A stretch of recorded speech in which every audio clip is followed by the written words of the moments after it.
coming to the second part of this question, where we have to find out all the values for c belongs to 1, 3, for which f dash c is equal to 0.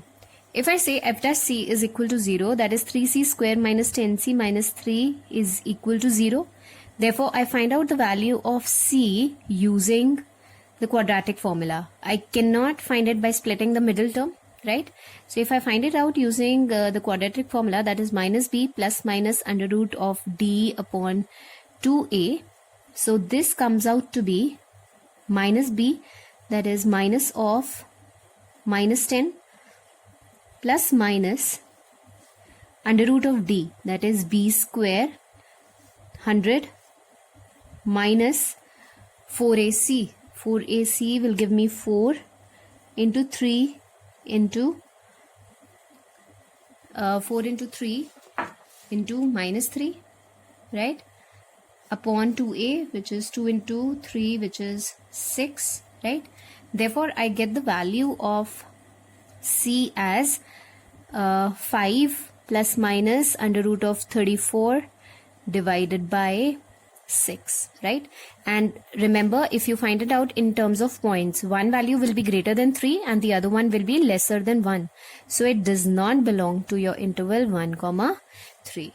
Therefore, there is no such value of c for f dash c equal to 0, right?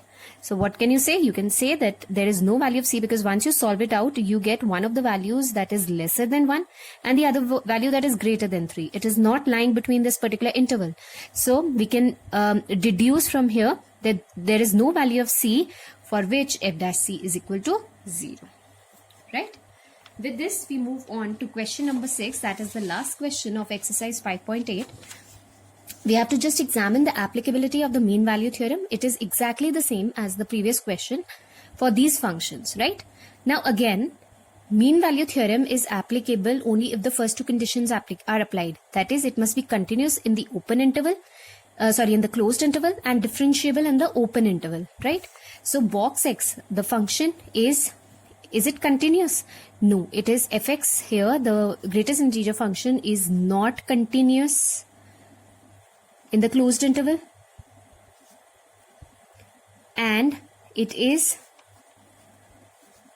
not differentiable on a comma b, that is 5, 9. Therefore, MVT is not applicable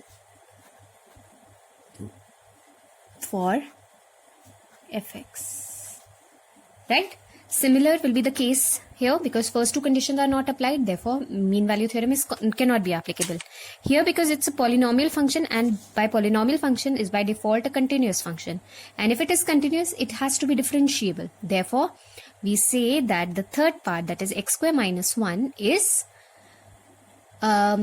continuous on open interval, it is differentiable on closed interval, and hence we state that mean value theorem is applicable for this polynomial function x square minus 1.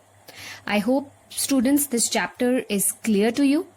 Your miscellaneous exercise will be sent to you in the form of PDF, right? So please complete your all exercise in your notebooks till exercise 5.8. right? Until we meet in the next class. Thank you.